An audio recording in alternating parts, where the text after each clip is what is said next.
Hey, true believers. Chris Mack coming at you with the future state, the next Batman, number 3. Now, can you all answer me a question? Because I feel like, they announced future state, and, it was gearing up. We found that the next Batman was a really good book. We found that Dark Detective was really good.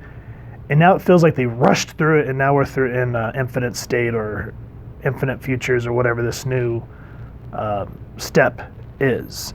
I mean, I haven't seen the next issue of Dark Detective anywhere, and this one just luckily fell into my lap in my local comic shop. So am I just missing something, or does it feel like DC just sort of abandoned this? Now, speaking of, the one thing that really chaps my hide, and I've said this before and I'm going to say it again, $8, okay? $8. Look at how thick this comic book is. And out of all that, you only get 22 pages of Batman. The rest of it is all filler story of like the Outsiders and the Arkham Knight, which are decent stories. But when you pay $8 for a Batman book, you want it to be Batman. Now, if DC did rush Future State, which I'm thinking they did, you would think that they would want to make it giant-sized, essentially, so that they could wrap up this story, because there's still a lot going on. There's still plots that are developing, and I'm invested.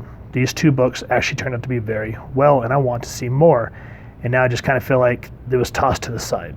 So let me know what you guys think. With that said, let's jump into this and talk about first who made this. This is Chapter 3 of the next Batman, written by John Ridley, art by Braga, breakdowns by Nick Derington, colors by Arif Prianto.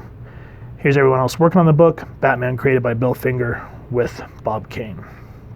So Batman is protecting these 2 felons who murdered someone, and Batman says here, the magistrate, private cops with orders to shoot masks on sight. Me, the 2 people I'm with, we're already living on borrowed time. I just need to borrow a couple of more seconds. And I like how they're sort of in the mid-ground. Foreground, you can see that they're essentially outnumbered. Now, Batman tries to say, well, surrender, just don't hurt the 2 suspects here. A little bit of dialogue. And then we see Batman go into action, throwing grenades at the drones, saying this buys me the seconds that I need. And look, it just panel for panel. No dialogue. Just the artwork driving the narrative. The show, don't tell. And it's great. The panels are dynamic. The action is awesome. And it's exactly what you need. The story does not, here at the beginning, get bogged down with dialogue. It's just exactly what you need. And I like how, this is the new Batman. It's not Luke Fox that's the Batman. I can't remember if it's his other brother, Tim, or Jace, whatever his name is, but it's part of the Lucius Fox's family who's the new Batman.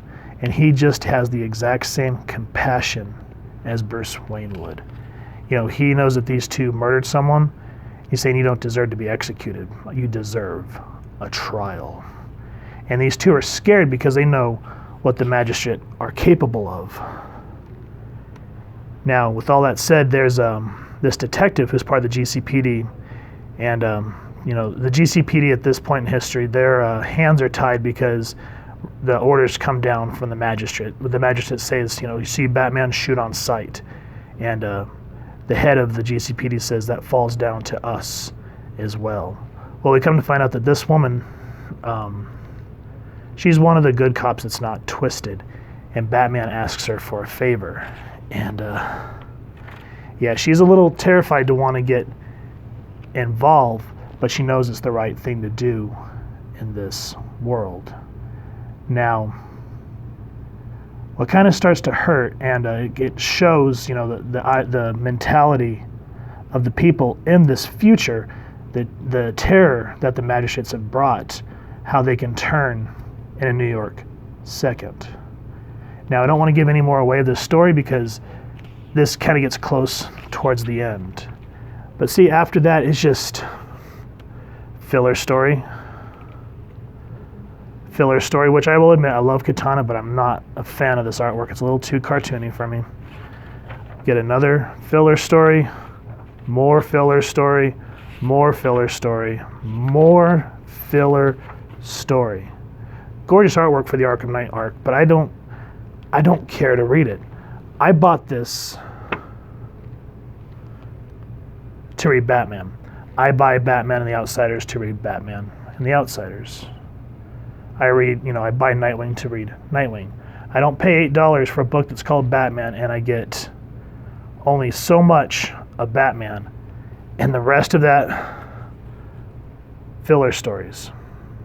That's, to me, is silly. I don't, in no way, shape, or form, appreciate that.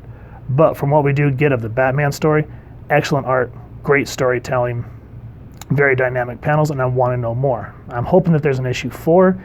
If not, I may just say forget this, because $8 a pop to get that back filler stuff, I may just wait for a trade at this point, because I'm sort of sick of spending that much for a little bit of Batman.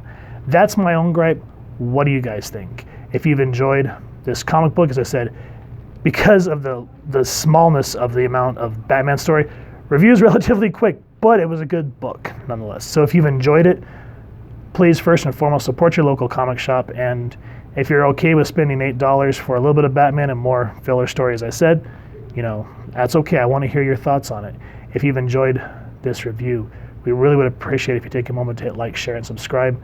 Helps the club channel more than you could possibly know. And if you won't mind hitting that fancy little bat bell next to subscribe, that way as we continue to upload content, you guys get notified.